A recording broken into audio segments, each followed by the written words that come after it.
Hola, buenos días. En España seguimos teniendo muchas empresas públicas que pierden dinero y vamos a ver con el caso de AENA cómo una buena gestión de estas empresas lo que hace es enriquecer a la población a largo plazo. AENA es el gestor de aeropuertos de España, pero también tiene aeropuertos en otros países como el Reino Unido y algunos de Latinoamérica. Es también la que construyó los famosos aeropuertos fantasma cuando era pública al 100%. Los datos más antiguos que hay en la web de AENA son del año 2011 y vamos a ver cómo ha evolucionado desde entonces hasta ahora y cómo este cambio ha beneficiado a toda la población y por tanto debería ser replicado con todas las empresas públicas que todavía tenemos en el Estado central, las autonomías, los ayuntamientos y demás. Cuando era 100% pública, AENA era una empresa mal gestionada que perdía dinero. Por ejemplo, en 2011 perdió más de 300 millones de euros. Y lógicamente, pues ni pagó impuestos de sociedades, ni pagó dividendos y el Estado no tuvo ningún ingreso por la actividad de AENA ese año. A partir de ahí, por los motivos que sea, deciden que hay que privatizar AENA, o que quieren privatizar AENA. Y entonces empiezan a mejorar su gestión para sacar la bolsa con beneficios y no con pérdidas, como es lógico. Así que primero reducen sus pérdidas, luego entran beneficios y luego esos beneficios van creciendo con el paso de los años. Los últimos resultados anuales que hay ahora mismo son los del año 2019. En 2019 tuvo un beneficio antes de impuestos de unos 1.900 millones de euros, así que pagó como impuesto de sociedades 440 millones de euros. Estos 440 millones del impuesto de sociedades no los pagó solo en España, sino que también pagó una parte en los otros países en que está y que os he contado, el Reino Unido y algunos países de Latinoamérica. Pero la mayor parte sí que lo pagó en España porque es donde está casi todo su negocio. Así que más o menos algo más de 400 millones de euros sí que lo pagó en España como impuesto de sociedades. Recordad que en 2011 y años anteriores no pagó nada de impuestos de sociedades porque perdía dinero. Y claro, perdiendo dinero pues no se paga impuestos de sociedades. Así que estos 400 millones de euros más o menos que pagó en España de impuestos de sociedades en 2019, pues fueron 400 millones de euros menos de impuestos que se le quitó a la población con el IRPF, el IVA, el impuesto de sociedades y todos los demás. Además de eso, al Estado le correspondían unos 600 millones de euros por el 51% que todavía tiene en AENA como dividendo de este año, del 2019. Y digo le correspondían porque precisamente este dividendo no ha sido pagado por el parón económico que había en la economía en 2020.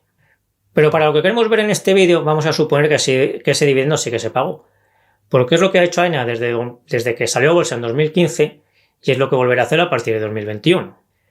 Así que ya tenemos unos ingresos para el Estado por el ejercicio 2019 de AENA de 1.000 millones, que son 400 millones por impuesto de beneficios, por impuesto de sociedades y 600 millones de dividendos.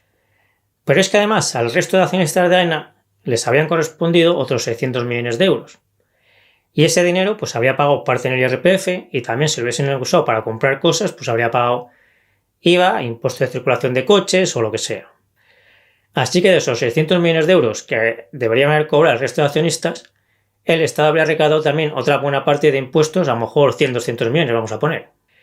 Es decir, la privatización de AENA ha supuesto que el Estado ha pasado de no ingresar nada cuando tenía el 100% a que ahora que tiene el 51%, pues en 2019 habrá ingresado unos 1.100-1.200 millones de euros más o menos en total. Y estos 1.100-1.200 millones es solo el dinero que ha ingresado el Estado por 2019, porque a este hay que sumarle el dinero que por los mismos conceptos ha ingresado en años anteriores desde que AENA empezó a tener beneficios y empezó a pagar impuestos de sociedades y empezó a pagar dividendos. Y a este hay que sumarle lo que ingrese el Estado en el futuro por estos mismos conceptos en cada año que venga a partir de ahora. Todo este dinero, que son muchos miles de millones de euros, es dinero que no se tiene que coger del resto de impuestos. Y por tanto esto ha supuesto un enriquecimiento de toda la población al tener que quitarles menos dinero de los impuestos, como es lógico. Está claro que muchas cosas se han hecho muy mal y en estos años la población no se ha enriquecido. Pero aquí lo que estamos viendo, y además sabéis que yo quiero cambiar el sistema porque creo que no funciona y hay que cambiarlo completamente. Pero aquí estamos viendo solo el efecto que tiene privatizar empresas públicas. También es importante ver el tema de la deuda. En 2011, cuando AENA perdía dinero, pues tenía una deuda neta de 12.000 millones de euros. Y en 2019 la deuda neta ha bajado a menos de 7.000 millones de euros. Tened en cuenta que la deuda pública de un país no es solo bonos del Tesoro y similares, sino que ahí también está incluida la deuda pública la deuda neta de las empresas públicas que hay en ese país. Por eso privatizar empresas públicas no solo ayuda a reducir los impuestos, sino que también ayuda a reducir la deuda pública.